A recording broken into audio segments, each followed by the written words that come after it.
Hello student, welcome to your channel DSC. तो hope आप सभी स्वस्थ होंगे, खुश होंगे।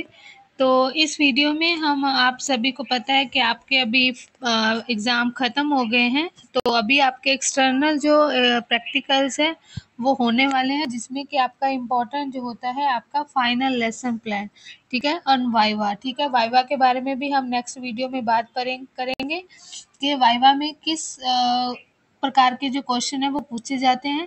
इस वीडियो में आपके फाइनल लेसन प्लान के बारे में बात की गई है कि आप फाइनल लेसन प्लान को किस प्रकार से अफेक्टिव एंड इम्प्रेसिव बना सकते हो ताकि जो आपको मार्क्स जो है वो अच्छे मिले। ठीक है, तो ये वीडियो डीएड एंड बीएड जो आपके फाइनल होता है आपका लेसन प्लान, वो सभी देख सकते हैं। ठीक है, इसके लिए मैंने कि आप किस प्रकार से कौन सी चीज़ों का ध्यान में रखोगे आपके लेसन के दौरान जब आप क्लास में पढ़ा रहे होंगे, और किस प्रकार से आप लेसन को फॉर्म करोगे उसके बारे में भी इस वीडियो में बताया जाएगा। आपका पहले जब आप लेसन प्लान फॉर्मेट करोगे उससे पहले आप क्या करोगे कि लेसन का ऑब्जेक्टिव जो है वो इम्पोर्टेंट होना चाहिए कि आपकी लेसन प्लान करने से पहले आपका कि आप क्या सिखाना चाहते हो, उसका मेन ऑब्जेक्टिव क्या है, वो ज़रूर ध्यान में रखकर आप लेसन कोई भी टॉपिक जो है वो चूज़ करेंगे। टॉपिक आपका अकॉर्डिंग टू क्लास होना चाहिए, जो भी आपने और बच्चों के लेवल को देखते हुए आप जिस भी क्लास का आप लेसन लेते हो उस क्लास के अकॉर्डिंग उनकी लैंग्वेज यूज़ करनी है, और बच्चों के इंटरेस्ट को देखते हुए आप इम्पॉर्टेंट नहीं है आप बुक में से ही लेसन लो। कोई भी जो आपके आसपास के वातावरण में जो आपको अच्छा लगता है कि बच्चे को ये वाला सिखाना इंटरेस्टिंग रहेगा, वो आप ले सकते हो। आप डायरेक्ट एक्टिविटी करवा सकते हो, ठीक है, किसी भी तरीके से। और आप उनको स्टोरी के माध्यम से आप उनको पढ़ा सकते हो, पोइम के माध्यम से करवा सकते हो, डिस्कशन हो गया, कोई भी टेक्निक जो है उस प्रकार से पढ़ाओ कि बच्चों को ईज़ी से इंटरेस्ट लेकर जो है वो आपका लेसन को ध्यान से पढ़े। ठीक है, और बच्चों का जो भी आपका लेसन पढ़ाओगे वो सिंपल टू कॉम्प्लेक्स होना चाहिए, कि ये नहीं है बहुत ज़्यादा शुरू में हार्ड करवा दिया, धीरे धीरे जाकर उसको सिंपल तरीके से। नो, आप जब भी अपना लेसन बनाओगे सिंपल टू कॉम्प्लेक्स होना चाहिए। ठीक है, इसको सरल से जटिलता की ओर लेकर जाना है। ठीक है, और जो आपका लेसन होगा मध्यम सत्र का, मतलब मॉडरेट लेवल का लेसन होगा, जैसे सभी बच्चों को क्लास में समझ में आने वाला लेसन होना चाहिए। नेक्स्ट आपका जो आप टीएलएम बनाओगे वो भी मोस्ट इम्पॉर्टेंट है कि आपका टीएलएम जो है वो आपके कंटेंट के रिलेटेड होना चाहिए, जो आपने लेसन लिया है उसके साथ मैच होना चाहिए, और वो चीज़ उसमें टीएलएम में डिस्क्राइब की होनी चाहिए कि यस ये वाला उसमें प्रॉपर जो टीएलएम से शो होना चाहिए कि यस ये वाला टीएलएम इस कॉन्टेक्स्ट को पढ़ाने के लिए है, और वो कॉन्टेक्स्ट आपका कंटेंट होना चाहिए। ठीक है, और नेक्स्ट जो है आप उसे को मेथड भी ध्यान में रखेंगे, कौन सा मेथड जो है वो अप्रोप्रिएट है, कौन सी आप कौन सा हिंदी इंग्लिश जो भी आप पढ़ाने वाले हो उसके रिलेटेड आपका मेथड होगा, और टेक्निक भी उसी प्रकार से होगी, और स्ट्रक्चर मेथड कंबाइन मेथड होता है उसी प्रकार से। जो आपके अदर सब्जेक्ट है साइंस मैथ, उनके लिए अलग अलग जो है मेथड उनके लिए होते हैं, उनको भी आप एक बार देख जाएंगे। जैसे मैथ के लिए हो गया इंडक्टिव डिडक्टिव, साइंस के लिए फिर हिस्ट्री के लिए आपके ह्यूरिस्टिक मेथड हो गया, तो इस प्रकार से उनके मेथड जो है वो भी ध्यान में रखेंगे। फिर टेक्निक जो है किस प्रकार की टेक्निक जो है वो बच्चों से आपका पूछेंगे, ठीक है, स्टोरी के माध्यम से, डिस्कशन के माध्यम से, पिक्चर डिस्क्रिप्शन के माध्यम से, तो वो उनको भी ध्यान में रखते हुए आप चलेंगे। ठीक है, नेक्स्ट आपकी माइक्रो टीचिंग, आपने क्लास के दौरान पढ़ा होगा कि माइक्रो टीचिंग जो है वो भी लेसन प्लान के दौरान सभी को जो है आपका एवेल्युएशन किया जाएगा। तो आप इनको जैसे आप लेसन प्लान बनाते हो, इंट्रोडक्शन जो है वो किस प्रकार से होनी चाहिए।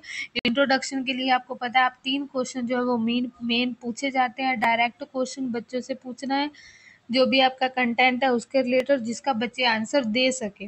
नेक्स्ट क्वेश्चन आपने इनडायरेक्ट पूछना है, जिसका बच्चे के पास आंसर तो होगा बट उसके मैनी ऑप्शंस होंगे कि बच्चे ये भी आंसर सोच सकते हैं, ये भी सोच सकते हैं, ये भी सोच सकते हैं, उस प्रकार का होना चाहिए। तीसरा क्वेश्चन थोड़ा सा इन्फ्रेंशनल होना चाहिए कि जहाँ बच्चे को जटिलता की ओर के बच्चे को सोचने में जहाँ मजबूर हो, तो उस प्रकार से आपका क्वेश्चन जो थर्ड वाला होना चाहिए।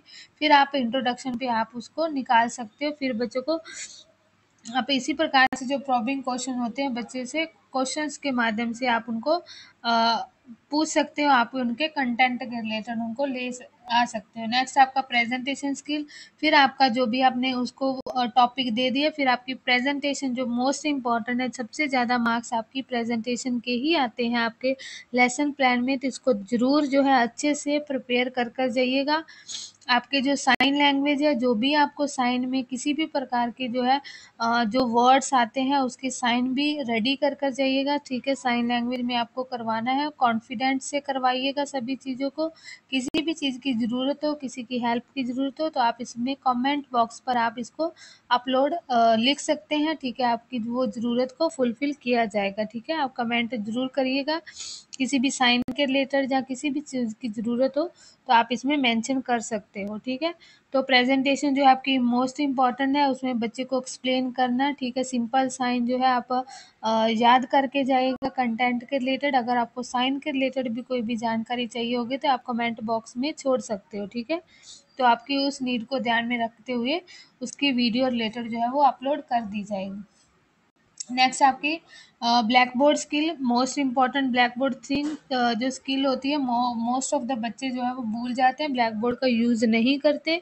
तो आप ब्लैक बोर्ड को जब भी करें, सबसे पहले बच्चों की क्लास और तारीख जो है वो बच्चों से पूछ कर लिखें, ठीक है। सब्जेक्ट लिखें, डे भी यहाँ आप लिख सकते हो कि आज का डे कौन सा है, बच्चे बोलेंगे और आप उसको नोट डाउन करेंगे। नेक्स्ट आपने इस प्रकार से जो है बोर्ड को डिवाइड करना है। नेक्स्ट यहाँ पीके लिखना है, पीके मतलब होता है प्रीवियस नॉलेज एंड आपका previous language, specific language and specific knowledge जो कि बच्चों को आप दोगे, ठीक है। आपके कंटेंट में specific knowledge and specific language होगी, तो जो आप बच्चों को देने वाले हो। यहाँ आप एक्टिविटी कराओगे, जो भी आपने यहाँ वर्ड लिखा हुआ है उसका मीनिंग आप आसान भाषा में यहाँ आप इसमें लिख सकते हो। अगर आपको पिक्चर बनानी है तो आप उसकी पिक्चर भी बनाकर दे सकते हो। बच्चे को ईजी समझाने के लिए आप जो कुछ भी करते हो यहाँ वो एक्टिविटी में मेंशन होता है। आप ड्रॉ कर सकते हो, आप उसकी आसान भाषा में मीनिंग लिख सकते हो, कुछ भी कर सकते हो।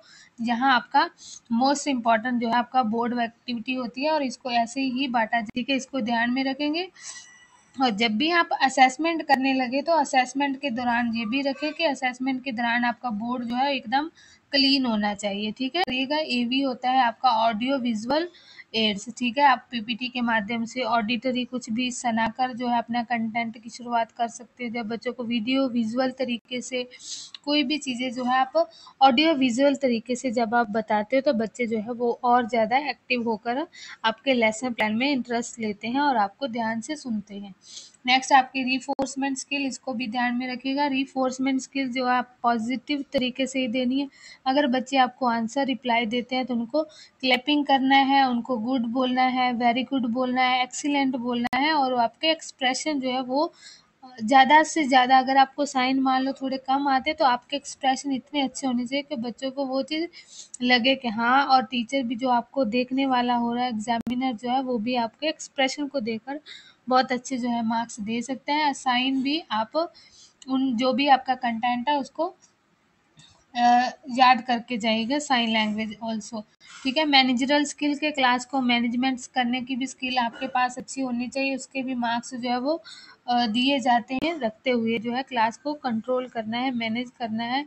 और ये भी आपका जो है वो चीज़ें चेक होगी। जैसे यहाँ बोर्ड लिखा हुआ है तो अगर आप जब आप एवेल्यूएशन करोगे तो इसको क्लियर करना भी आपकी ड्यूटी होती है, क्योंकि इसके भी मार्क्स जो है वो काटे जाते हैं। नेक्स्ट आपने क्लोजर स्किल, जैसे कि आपको लेसन आप पढ़ा रहे हो उसके दौरान जब धीरे धीरे करके आपने उसको क्लोजर की तरफ, जैसे कोई सस्पेंस पर लाकर किसी चीज़ को छोड़ते हो तो वो बहुत ही अच्छा आपका जो है वो माना जाता है क्लोजर स्किल।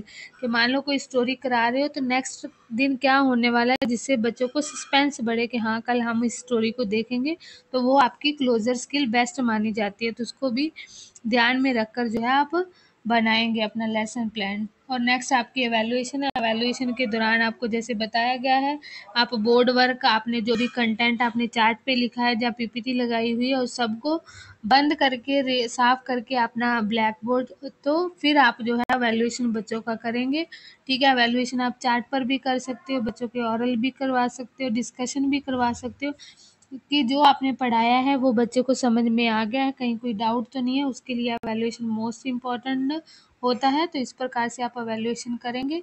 नेक्स्ट आपका थैंक यू सो मच।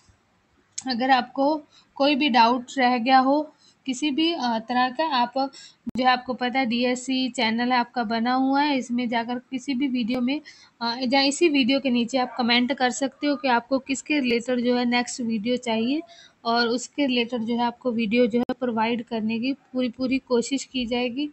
ठीक है, और आप मेल भी कर सकते हो। Thank you so much. अगर आपको इन्फॉर्मेशन जो है वो अच्छी लगी हो, लाइक करना, शेयर करना और सब्सक्राइब ज़रूर कर लेना। Thank you so much.